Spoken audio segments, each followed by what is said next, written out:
this further, I want to now welcome a congressman who is on the Energy and Commerce Commission, Republican Congressman of Oklahoma. Markwayne Mullin is with us. Congressman Mullin, great to have you on the program. Grant, thank you for having me on.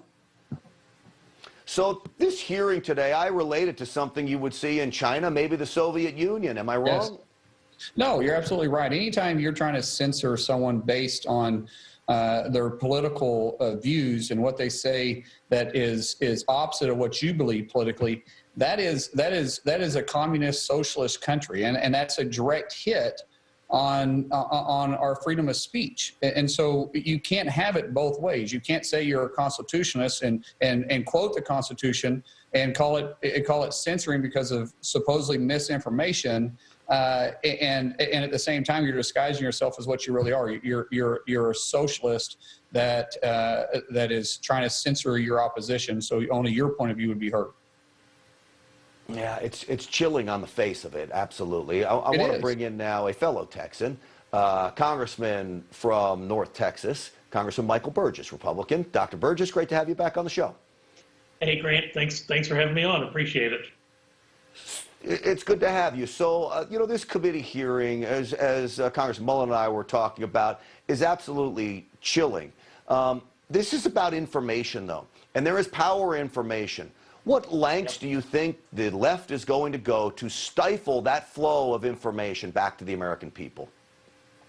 I think you saw it on display, and in fact, it came up during the hearing. They'd like to reinstitute the fairness doctrine, and quite honestly, they would just assume Newsmax and Fox News and other outlets that don't comport with their worldview would just simply go away. It would make life easier for them, and they're all about that. You know, the fairness doctrine, Congressman Mullin, is, look, on its face, maybe it makes common sense. So you want to tell both sides of the story. That's fair. The problem is, when you get into free speech, who decides what's fair, which is why the fairness doctrine was thrown out. And really, it flies in the face of the Constitution, Congressman Mullin. Yet this is where the Democrats want to go while they control government, by the way. Well, that was one of the questions I asked, is who's going to decide what is misinformation and who's supposed to be giving both points of views? And it's hypocrisy on their side anyways. I mean, as you were showing earlier in the show, what they've been saying about the Russia collusion for the last 4 years, and now you're seeing it right now. I mean, just last week you had Joy Reid on MSNBC on Readout who started this whole narrative again about that the Russia collusion, that President Trump was illegitimate, and now they're thinking that that's okay when that was proven that was 100% false. And so who's going to regulate that? Who's going to say what is right and what is wrong? And in America, we're able to debate, but what we shouldn't do is hate. We can debate and agree to disagree, but the hatred and wanting to silence somebody, that's not what we do. In this country, we've had major disagreements throughout our history, but we were able to come together and listen to each other. Right now, we can't listen to each other. It's just hatred that is truly fanning these flames. Well, look, dissent is what America is all about, and it's what makes us a healthy nation. But squashing is not dissent. Squashing is trying to destroy someone. Congressman Burgess, you know, you guys were on this committee before.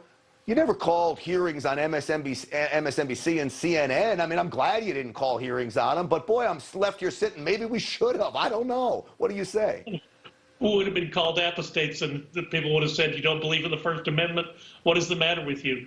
But look, Grant, you're seeing the cancel culture on display, primetime. Mark and I deal with it literally every day. The Democrats are desperate to cancel as much conservative thought as they can, and they know they're under some time constraints. They want to do it fast because they don't think they're going to hold the reins of power all that long, and heaven help us, I hope they don't. Well, look, guys, if you can take one cue from the Democrats, when we gain power back, please work at the same speed that they are working at, because they are steamrolling this nation right now. But stand firm for us, fellas. Congressman Markwayne Mullin, Congressman Michael Burgess, thank you both for coming on this evening. Grant, thank you for having us on.